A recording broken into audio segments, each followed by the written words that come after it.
Today's argument as we begin yet another weekly reset, at this point 3 weekly resets away from the release of the pre-patch of Midnight. So, as players get more and more interested and curious about the state of the specs for the next expansion, how the specs have been doing, how they have been changing, how they will change for the next expansion, we are looking at another one. This one is another one of the interesting ones because at the moment, the spec seems to be the second most popular ranged DPS when it comes to Mythic Plus keys in the Midnight Beta. You're talking about Devastation Evoker. What is interesting about Devastation is that it's not even just one of the popular specs in Mythic Plus right now. Even if you go into the sweaty, nerdy, try-hard keys at 17 plus level in the beta, Devastation is actually the second more popular after one of the specs we have checked out already, which is Frost Mage. So, as for Devastation, well, the funny thing is that Devastation wasn't exactly known for being one of the complex specs already in the War Within. That's why we are targeting Devastation, in case you're looking for a simple spec, a straightforward spec, not too complicated, not too much to min-max, the skill ceiling is not too high. Yes, we know that the Midnight changes are planned to prune and simplify many of the specs, but there are also, levels to how much you are simplifying different specs. So it's interesting that Devastation, being already a pretty simple one, based on the changes they have received in this expansion, it is getting simpler by a reasonable amount. For starters, the most popular of your builds for Flame Shaper, you're gonna be losing the button because Consume Flame is gone. Now it's just a passive effect tied to your spenders, your pyre, and your disintegrate, so you no longer have to work around pressing the button. You also not have to worry about pressing Firestorm anymore. After 20 different attempts of Blizzard to make the button work, now it's completely passive. It just works by itself. Every 6 pyres, you just shoot out Firestorm for free. You don't have to have it on your bars or click it anymore. Again, Shattering Star, another one of your button. This perhaps was one of the minor addition to your skill ceiling because you wanted to plan the use of Shattering Star for the damage increase. Also gone. Shattering Star now is completely passive. You don't actually have to plan around playing around Shattering Star anymore. So obviously when you take this into account and you go into your actual button pressed, you find out that you have the stock standard single target Living Flame, Builder, Disintegrate, Spender, AoE, Azure Strike, if you even bother to press it, and Pyre as a Spender, and then you have your Empowers, Fire Breath and Eternity Surge. The extra addition for your rotation is Azure Sweep. Now, Azure Sweep is part of a trend that we have been seeing already from Blizzard, which is the trend of, or rather than adding a proper new button to your rotation, they temporarily upgrade one of your already existing spells. We have seen this with Prot Paladin. When you enter Wings, your Judgment turns into Armor of Wrath. We have seen this with Devour Demon Hunter.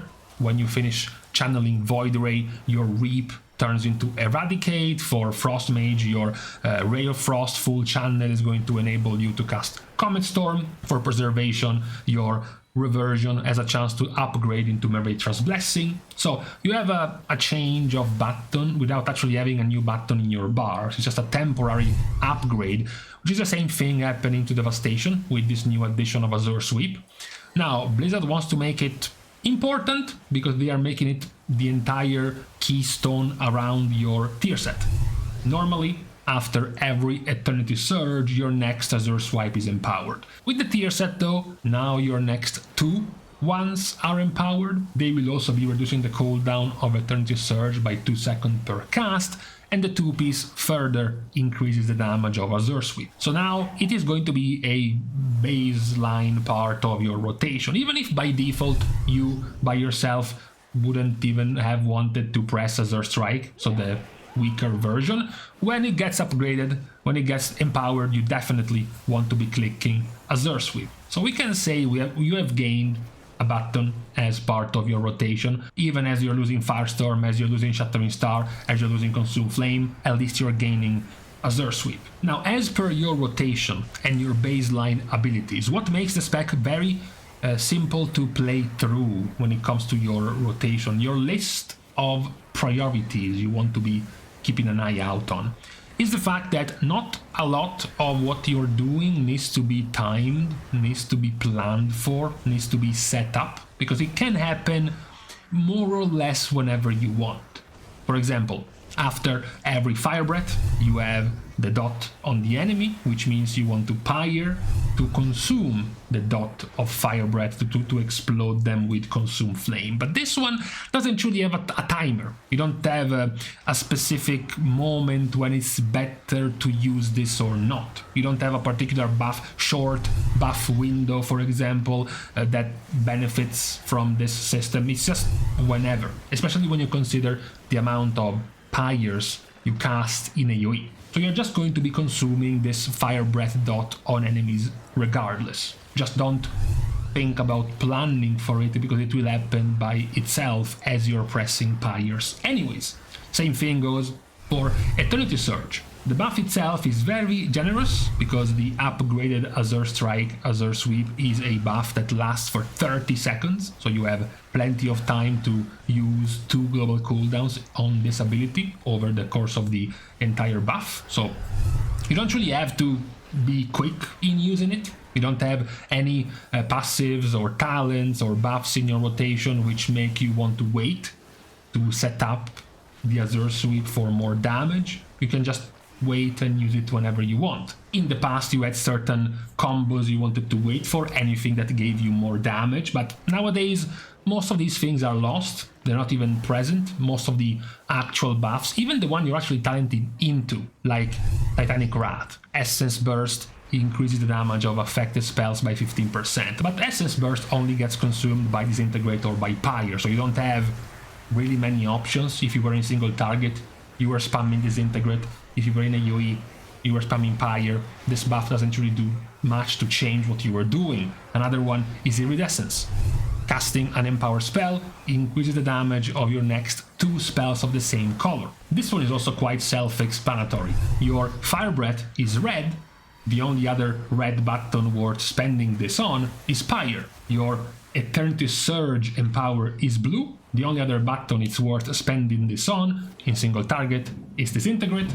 In AoE, it's Azure Sweep. It's another thing you don't really have to think about because you will spend them by default as you do your normal rotation. All of these buffs just happen and get consumed by themselves, without you actually having to plan for them or set up for them. It's all very passive, it's all very smooth, without you having to pay too much attention to them. Now, one of the cool things you do actually get, luckily, is the fact that the base default cooldown of your Fire Breath is 30 seconds, but if you play Flame Shaper, Ashes in Motion brings it down to 25 seconds, while your Eternity Surge is still 30 seconds. So they will get off-synced. So luckily your tier set, reducing the cooldown, getting the extra 4 seconds of CDR on your Eternity Surge from your Azure Sweep does bring the base CDR of Eternity Surge down to 26 seconds next to the 25 of Fire Breath, so they get very close to each other. They get, of course, further improved much more thanks to Casualty, which is a talent you will be picking up pretty much all the time. Cooldown reduction.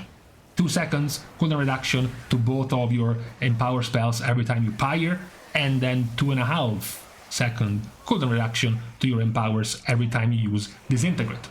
Disintegrate is helped by getting the 5th extra tick to bring this up to 2.5 second cooldown reduction from the talent Azure Celerity, which gives you 1 more tick to Disintegrate, which works very well with Casualty because it also becomes an extra half a second cooldown reduction to your Empower spells. This is nice because the main cycle of damage of Evoker is, of course, centered around your Dragonrage. It did receive a pretty significant change now because the second part of Animosity, which is the talent that increases the duration of the button, now is capped. Each time you get this 5-second extension, the next extension will be 25% weaker, up to pretty much the cap now is around 32 seconds of duration of your big button. What is relevant about this big button is that now the power level is extended even more because of your Apex talents. the TLDR of the Epic's talent is you gain 4% haste up to 20%. Once you get the 20% haste, you also gain 15% more damage for the duration of the cooldown. Once Dragonrage is over, you maintain this 15% more damage and 20% more haste for 20 more seconds. That's it. This means that for 52 seconds you will have this buff running. In the first 15 seconds or so, it will take it to stack up the haste for 8, 12, 16 and 20. And once you reach 20, which should be halfway through your cooldown, you will get the full power, the 15% damage increase for the rest, for the second half of your cooldown, and then for 20 seconds after the cooldown is over. So it's a 50-second window of significant damage increase. Once that damage window increase is over, you only have 70 or so seconds before the Dragonrage cooldown comes back. So it's quite short. Obviously, you would have rather preferred having a system that can split your damage increase, right? Even if you're thinking in a mindset of Mythic Plus. 50 seconds of damage increase in a row is quite long, and it might be wasted at the end of a Mythic Plus pool running to the next pack, for example. It would have definitely worked much better if the power increase was a more standard, for example, cooldown reduction of your button, or be able to choose, for example, having something like your next empower spells activates the 20-second boost, the 20-second buff of 15% more damage and 20% more haste, so you can delay it for a little bit, for example, in the next pool of the Mythic Plus packs, instead of having it extend the power of your cooldown, making it a 50-second long buff, which is not often going to get the most power out of it. As mentioned though, back to what you do as a Devastation Evoker, you don't have to basically plan for nearly anything, because of all of these buffs being pretty much self-expendable by themselves. You don't actually have to prep them. In this default rotation, for example, you use Fire Breath, you consume the Fire Breath dots of Flame Shaper with your Pyres, and then because you use Eternity Surge, you get to use the empowered Azure Sweep. But in the meantime, you're still spamming a whole bunch of Pyres, and then you use Fire Breath again, you're still spamming Pyres anyways, so you're still consuming the dot of Fire Breath anyways. All of this will continue in Mythic Plus as long as you have more than 2-3 targets. You still continue these 3 to 4 button presses, regardless of whichever buffs you have in your toolkit. They don't really change anything of what you're doing. Fire Breath, basically on cooldown. Eternity Surge, basically on cooldown. Every time you get Eternity Surge, you follow up with a couple of Azure Sweeps, and then continue to dump Pyres in AoE. That's what is going to continue to happen in your rotation. You don't really have any particular buttons that want to change the way you are playing, want to pool your resources, wait for some buffs, wait for some synergies. Most of these are gone. Most of these things that wanted you to set up certain situations like Shattering Star for the damage increase, or Firestorm for the extra AoE damage, or building up any kind of buffs you are in live, is not really there right now in the Midnight Beta. And most of these things are still quite similar to what you have in live, right? The things we have mentioned, like Casuality for the extension, or Azure Celerity for the extra tick of Disintegrate. These are still things that exist right now in live. Pretty much the entire bottom third of your possible choices in live are still going to be the same as what you will have as options in the beta. The major changes have been to pacify Shattering Star no longer into a button, and Firestorm no longer into a button, and Consume Flame no longer into a button. But most of the other things you were pressing as a Devastation Evoker have remained the same, which means as a result the spec has remained very simple. You don't have to pre-plan for things, keep track of things. The amount of things you have to check essentially is still very simple. So it's very straightforward. It's very easy to pick up. The skill ceiling is not very high. There is not a lot of skill expression when playing the spec. It was interesting and relevant to point this out because some players do enjoy these kind of specs. We went over a few other specs that have a few more things that you have to keep track of, some buffs you have to keep track of. You have to expand Frost Mage and Arcane Mage that we looked at, for example, do have a few, even Unholy, DK, even if Streamlined still has a few things to keep track of and plan for. Not Devastation. Devastation is much more smooth to play out. Despite this though, within the new tier set and the extra Azure Sweep added to your toolkit, you are going to be significantly reducing the amount of Living Flame casts by default that you have in your rotation, and also because you're casting Azure Sweep, that still counts as an Azure Strike, it still counts as the ability with a chance to give you Essence Burst, which is quite increased because you're hitting many more targets, so you will get way more Essence Burst than in live, which means you get to cast way more Pyres in AoE, way more consistently compared to live, and way fewer Living Flames, which feels very good, of course, because casting Living Flame as of right now it still feels horrible because the damage of Living Flame is still terrible, doesn't do much by itself. So the improvement in terms of the feel of the spec is also there in the beta, despite losing the buttons, which you weren't pressing that often anyways, like Firestorm, but the simplification is there, not needing to plan for Consume Flame at all, losing Shattering Star. You do have Azure Sweep does improve things, does add a better loop in your rotation, reduces the amount of casts of an annoying spell, an ugly spell like Living Flame, so there is the improvement there for your rotation. Not much improvement, meanwhile, in single target, in the raid, which is also where Devastation is significantly weaker compared to their power level right now in Mythic Plus. Now, all in all though, this being said, despite we singing the praises of Devastation, it's still very unlikely the spec will make it in Mythic Plus. If we are talking about betting, putting the odds on the specs for being meta in Mythic Plus, for example, Devastation is still very weak in terms of defensives. It still remains quite squishy, also after losing one of the defensives being cooked into Obsidian Scales, and also their damage profile. Devastation's damage profile is extremely flat. Basically all of their buttons, like all of them, do spread, splash, even AoE damage to all mobs. So they don't have any value in prio damage. They don't have the ability to see pulling 10 mobs, 9 of them with 1 million HP, 1 of them with 10 million HP. They don't have the power to do more damage to the guy with 10 million HP, unless they go out of their way to do near zero AoE because they start casting Disintegrate on the main guy. But if they want to do AoE, then they have to do AoE to everyone at pretty much the same level.